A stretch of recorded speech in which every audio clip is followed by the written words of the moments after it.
Stay with me as we talk about how to deal with all the other people who are unaffected or even the naysayers of the Mandela Effect.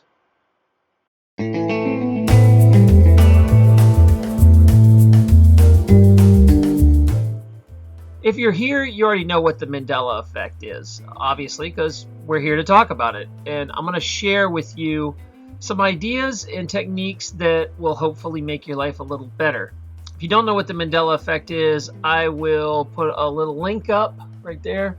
You'll see a little eye icon appearing, and it'll take you to a story about what it is. So let's dive into this. First of all, you wake up to this effect, and it's pretty shocking that most people have a rational mind and a logical mind, and you have to sit there and argue with yourself, is this real or not?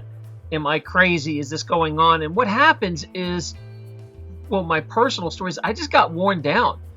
The first 5 or 10 effects I saw, I just kind of logically explained away, and then after about 15 to 20, I was like, okay, how is my memory bad that all 20 of these things are something else?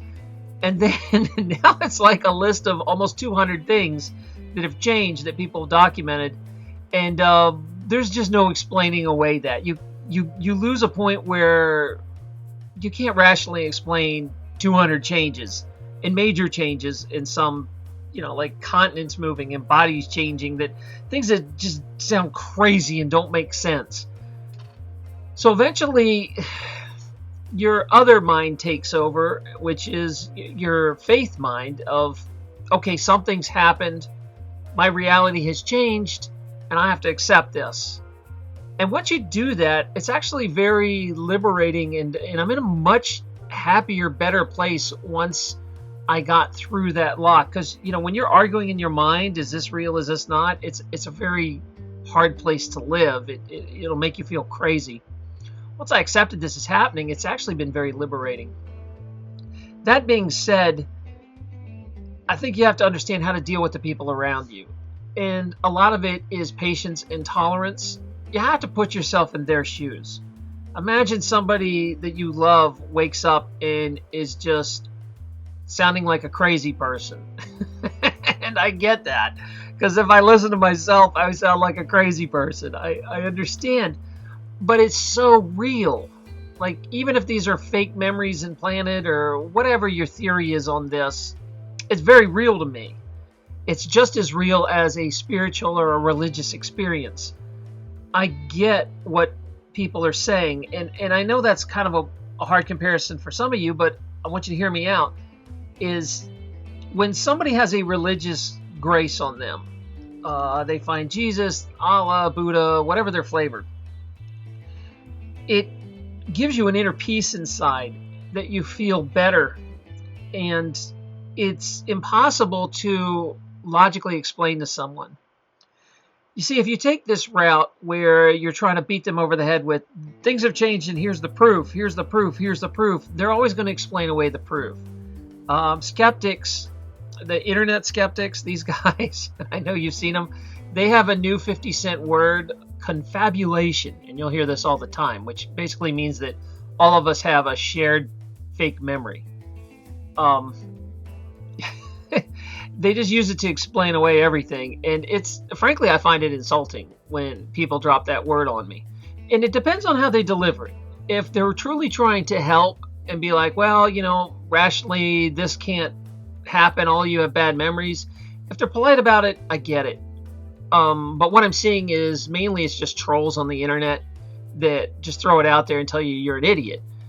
Now, the problem is you're never going to get anywhere dealing with a troll. In fact, you'll notice on my channel, as soon as someone gets really negative, I just ban them and throw them out. I tolerate no trolls, zero troll tolerance. It's fine if you want to disagree and you're respectful and ask questions. I'll leave it all day long. But if you just come in here and you're like, you're an idiot, I'm going to just ban you and block you from my channel.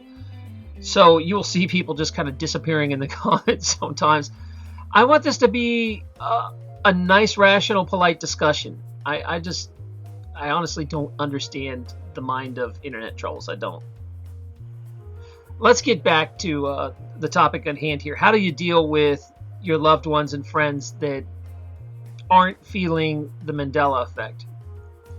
There's two ways, really. The first way, I think, is honestly to speak from the heart. You're still friends with these people. They're your loved ones. If you say, look, if I were in your shoes, I would think I was crazy too. You have to relate to them. Don't just sit there and go, you're crazy, you don't believe this, I can't believe you don't remember, and argue. Arguing is never going to get you anywhere. You have to empathize. I know I sound crazy. Believe me, it's upsetting to me. But here's all these changes I remember, and I don't know why. And I would seem crazy if it wasn't for thousands of other people having these same memories. So something big has happened. And eventually, you can find something that they might remember. I feel like a lot of us are waking up that they just don't remember yet. And you can send them video after video after video, and if you keep a good relationship, they'll actually watch it, maybe comment and say, okay, I see why you think this way. You can try that, but what you're looking for is the one thing that really jolts them. So you might send them a video, I don't know, about the changes in the Bible, and then they see a couple verses they know really well that have changed, and they're going to go, well, maybe something is going on here. I've seen this in comments and chats and emails on Facebook where someone will be like, I don't believe what you're talking about. And then you start giving them videos, and then after a day, they've been like, I've been watching videos nonstop. I'm with you now. I know something's changed. You got to understand, the logical mind is not going to accept this. That these people are going to put up a wall, and no matter what evidence you give them, they're going to explain it away. They can't allow something of faith like this to happen. And again, I keep going back to, it's like arguing with someone about religion. How am I going to tell someone who's found Jesus that they didn't find Jesus? They feel it. They have a sense in their heart. They know down in their soul that this is real, and I'm going to argue with you that you don't feel that?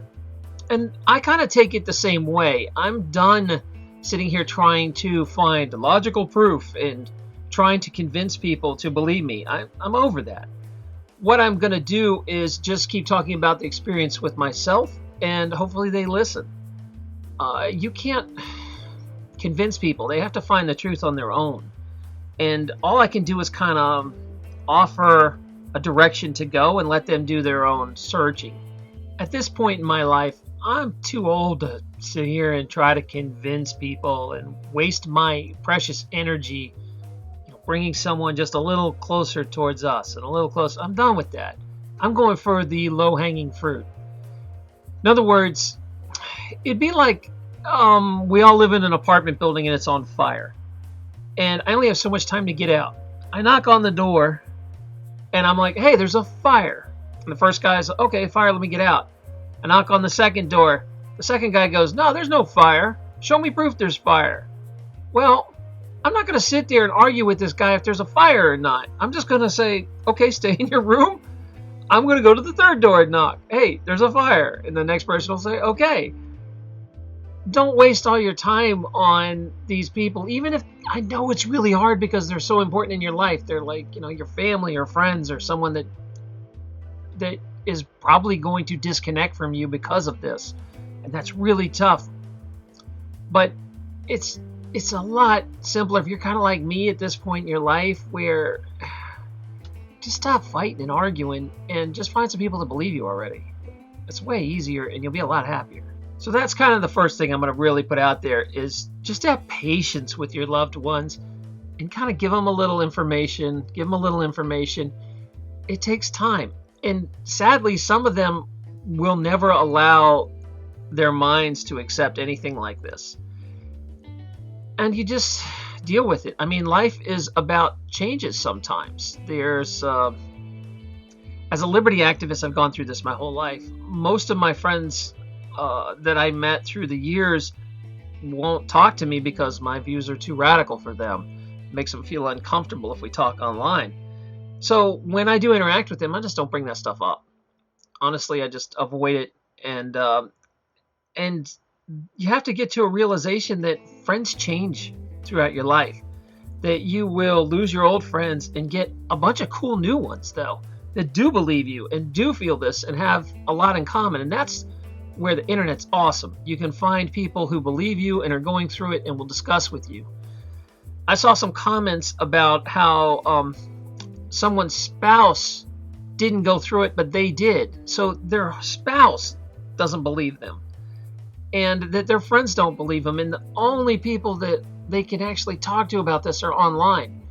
And if that's the way it is, then that's the way it is. You have to deal with that and realize that, life changes. And sometimes you're not with the right person, or sometimes you're not with the right group of friends. So I know that's a hard thing to deal with, that sometimes you just have to have a reshuffling of friends and get new friends. And the cool thing is there's lots of great communities out there. And you can even meet friends in my comments below. You guys can talk to each other. The next big thing is how to actually deal with trolls and deal with naysayers that are actively telling you you're an idiot. And the way to deal with that, it really depends on your tolerance level. There was a time where I used to troll trolls, and it was a lot of fun. Like, you would... they put all this energy and effort into writing this huge paragraph, and then you would just ask them like one sentence question and let them put a bunch of energy into writing another big paragraph, and you just string them along to see how much energy they'd waste doing that, because they're not going to change my mind. I mean, telling me I'm an idiot and I don't know as much as you and that the whole thing's fake memories, that's not going to change my mind. I'm sorry. Again, one thing I'm trying to hammer through to you is stop trying to argue logic. This isn't a logical thing.